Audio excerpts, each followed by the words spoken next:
Bismillahirrahmanirrahim. Assalamualaikum warahmatullahi wabarakatuh.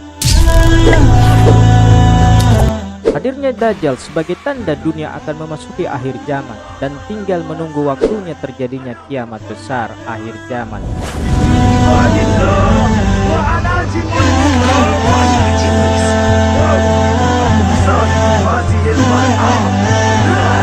Ia merupakan perkara gaib dan samiyat.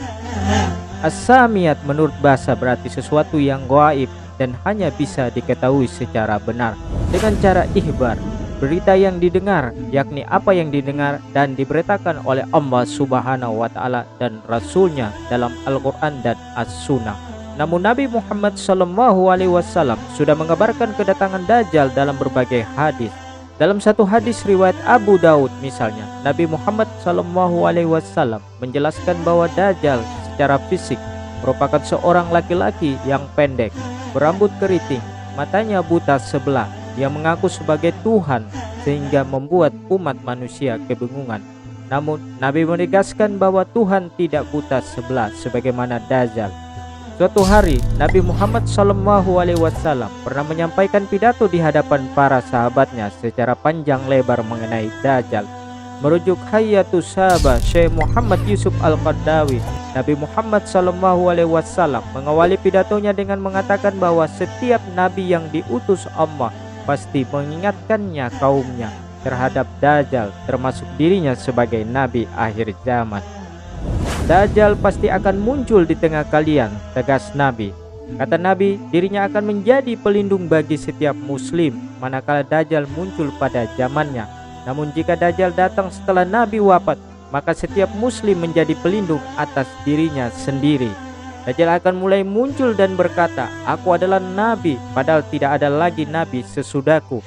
Lalu ia mengulanginya sampai akhirnya ia berkata, "Aku adalah Tuhanmu," padahal kalian tidak melihat Tuhan kalian sebelum mati. Jelas Nabi Muhammad SAW. Fitnah Dajjal merupakan yang paling besar di antara segala fitnah. Ia akan menyesatkan umat manusia melalui fitnah yang ia sebarkan. Melalui fitnah inilah keimanan umat muslim akan diuji. Dajjal akan membunuh manusia dan berjanji akan menghidupkan kembali orang yang telah mati. Rasulullah SAW bersabda, "Keluarlah pada hari itu seorang yang terbaik atau di antara orang yang terbaik." Dia berkata, "Aku bersaksi engkau adalah Dajjal yang telah disampaikan kepada kami oleh Rasulullah SAW." Dajjal berkata kepada pengikutnya, "Apa pendapat kalian jika aku bunuh dia dan aku hidupkan kembali? Apakah kalian masih ragu kepadaku?"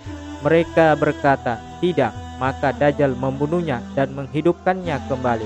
Hadis riwayat Muslim nomor hadis 2938. Dajjal dapat membawa surga yang hakikatnya adalah neraka. Begitu juga sebaliknya. Dari Huzaifah radhiyallahu Rasulullah SAW bersabda, "Dajjal cacat matanya yang kiri, keriting rambutnya, bersamanya surga dan nerakanya. Nerakanya adalah surga dan surganya adalah neraka." Hadis riwayat Muslim nomor hadis 2934.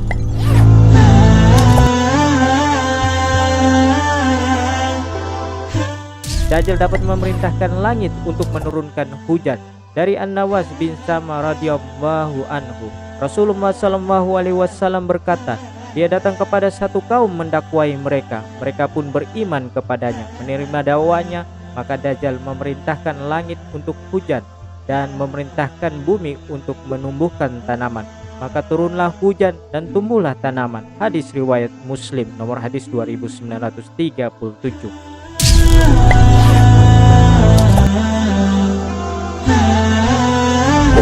Kemunculan Dajjal akan diikuti banyaknya harta. Rasulullah SAW berkata, dia mendatangi reruntuhan dan berkata, "Keluarkanlah perbendaharanmu." Maka keluarlah perbendaharannya mengikuti Dajjal seperti sekelompok lebah. Hadis riwayat Muslim 2937. Dajjal juga membawa fitnah yang mengatakan bahwa bersamanya terdapat air, sungai serta gunung roti. Rasulullah SAW bersabda, "Sesungguhnya bersama dia ada surga dan nerakanya, sungai dan air serta gunung roti. Sesungguhnya surganya Dajjal adalah neraka dan nerakanya Dajjal adalah surga." Hadis riwayat Ahmad.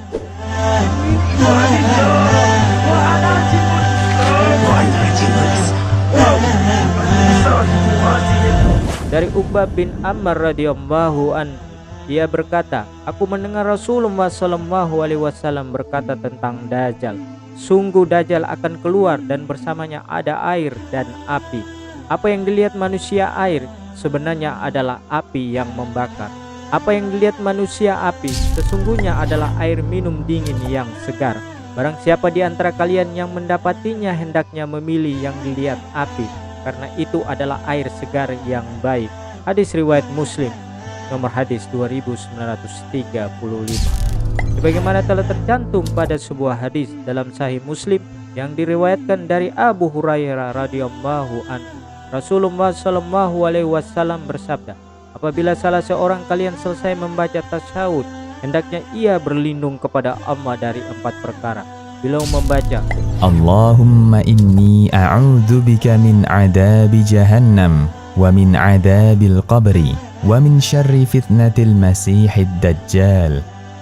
Ya Allah, sesungguhnya aku berlindung kepadamu dari azab jahannam, azab kubur, dari fitnah kehidupan dan kematian, dan dari keburukan fitnah Dajjal.